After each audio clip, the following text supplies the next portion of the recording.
अब बात बाबा सिद्दीकी हत्याकांड को लेकर। एनसीपी नेता बाबा सिद्दीकी की हत्या ने पूरे देश को हिलाकर रख दिया था।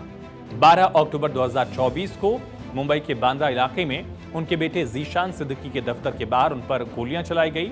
इस हमले में बाबा सिद्दीकी की जान चली गई। इस हत्याकांड की प्लानिंग करने वाले मुख्य आरोपी जीशान अख्तर उर्फ जस्सी पुरेवाल को कनाडा में गिरफ्तार किया गया है और ये खबर मुंबई पुलिस के लिए भी बड़ी कामयाबी है। अब जीशान को भारत लाने की प्रक्रिया शुरू होने वाली है। खबर आई कि कनाडा की सरे पुलिस ने जीशान अख्तर को हिरासत में ले लिया है। मुंबई पुलिस के सूत्रों ने उसकी पुष्टि की है। हालांकि ये अभी साफ नहीं है कि उसे किस मामले में वहां गिरफ्तार किया गया। कुछ खबरों में कहा गया कि भारतीय एजेंसियों ने कनाडा पुलिस को जीशान के बारे में जानकारी दी थी, तो उसके बाद ये कार्रवाई की गई। तो जीशान की गिरफ्तारी को सुरक्षा एजेंसियां एक बड़ी कामयाबी मान रही हैं। इंटरपोल के रेड कॉर्नर नोटिस के तहत जीशान वांछित भी था। अब मुंबई पुलिस उसे भारत लाने के लिए प्रत्यर्पण यानी एक्स्ट्राडिशन का जो प्रोसेस है वो शुरू करने जा रही है। भारत और कनाडा के बीच प्रत्यर्पण संधि एक्स्ट्राडिशन ट्रीटी है, जिसके तहत ये प्रक्रिया पूरी हो सकती है, ऐसी उम्मीद की जा रही है। हालांकि ट्रूडो सरकार में ऐसे कई रिक्वेस्ट किए गए कुछ अपराधियों के लिए, उसमें बहुत ज्यादा कामयाबी नहीं थी, लेकिन अब सरकार बदल गई है, ऐसे में उम्मीद बढ़ी है। बाबा सिद्दीकी की हत्या के बाद जीशान अख्तर देश छोड़कर भाग गया था। पुलिस को शक है कि उसने फर्जी पासपोर्ट का इस्तेमाल किया। सूत्रों के मुताबिक उसे पाकिस्तानी अंडरवर्ल्ड डॉन शहजाद भट्टी ने कनाडा पहुंचाने में मदद भी की। शहजाद भट्टी फारूक खोकर गैंग का सदस्य है। जीशान ने कनाडा में छिपने की कोशिश की, लेकिन भारतीय जांच एजेंसियों की नजर उस पर थी। हत्याकांड की जांच में अब तक क्या क्या हुआ ये भी समझिए। मुंबई पुलिस ने इस पूरे मामले में अब तक 26 लोगों को गिरफ्तार किया। इनमें शूटर धर्मराज कश्यप, गुरमेल सिंह, शिव कुमार गौतम शामिल हैं। इसके अलावा लॉरेंस बिश्नोई गैंग के कई अन्य सदस्य भी हिरासत में हैं। पुलिस ने चार्जशीट दाखिल की है, जिसमें अनमोल बिश्नोई जीशान अख्तर को मुख्य साजिशकर्ता बताया गया। हालांकि लॉरेंस बिश्नोई का नाम चार्जशीट में नहीं है, क्योंकि वो जेल में है। जांच में भी आया कि हत्याकांड की साजिश पटियाला जेल में रची गई थी। शूटर्स ने 25-30 दिन तक यानी 1 महीने तक करीब बांद्रा इलाके की रेकी की। हमलावर ऑटो रिक्शा से घटनास्थल पर पहुंचे।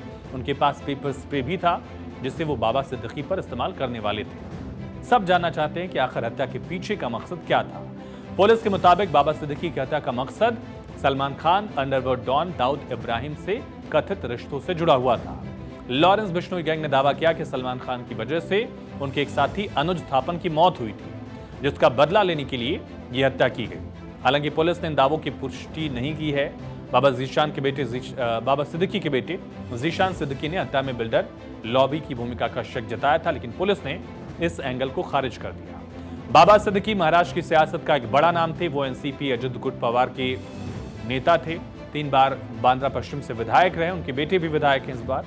इसके अलावा वो बॉलीवुड के मशहूर अभिनेता सलमान खान के करीबी दोस्त थे। सलमान और शाहरुख में उन्होंने ही वापस से दोस्ती भी कराई थी। 12 अक्टूबर 2024 की रात जब बाबा सिद्दीकी अपने बेटे के दफ्तर के बाहर खड़े थे, तभी हमलावरों ने ताबड़तोड़ गोलियां चलाई। 6 गोलियों में से एक उनके सीने में लगी, उनकी मौत हो गई। उन्हें लीलावती अस्पताल ले जाया गया, लेकिन डॉक्टर बचा नहीं पाए। इस हत्याकांड ने न सिर्फ सियासत बल्कि बॉलीवुड में भी हड़कंप मचा दिया। जांच शुरू हुई तो पता चला कि साजिश के पीछे लॉरेंस बिश्नोई गैंग का हाथ था। इस गैंग ने सोशल मीडिया पर जिम्मेदारी भी ली हत्या की। पुलिस ने कई लोगों को गिरफ्तार किया, लेकिन मुख्य साजिशकर्ता जीशान अख्तर फरार हो गया था। जीशान अख्तर उर्फ जस्सी पुरेवाल पंजाब के जलंधर के नकोदर इलाके का रहने वाला है। वो लॉरेंस बिश्नोई गैंग का अहम सदस्य है।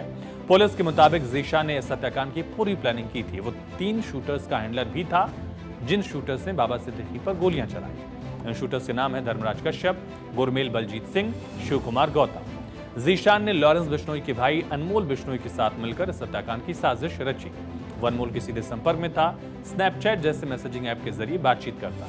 इसके अलावा पंजाब के बीजेपी नेता मनोरंजन कालिया के घर पर ग्रेनेड हमले में भी इसका नाम आया था। इसका आपराधिक रिकॉर्ड भी लंबा है।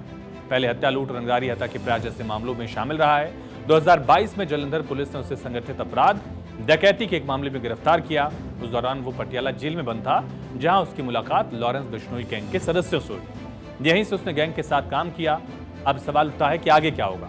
जीशान अख्तर की गिरफ्तारी से हत्याकांड की कई परतें खुल सकती हैं। अगर वो भारत ले आया जाता है तो पुलिस उससे पूछताछ करेगी और साजिश के पीछे के असल मकसद का पता लगाने की कोशिश करेगी। इसके अलावा लॉरेंस बिश्नोई गैंग के नेटवर्क, विदेशी कनेक्शन पर भी जांच तेज हो सकती है। कैसे वो पहुंचा, किसने मदद की, पासपोर्ट किसने बनवाया, पाकिस्तान के उस गैंगस्टर का क्या रोल रहा।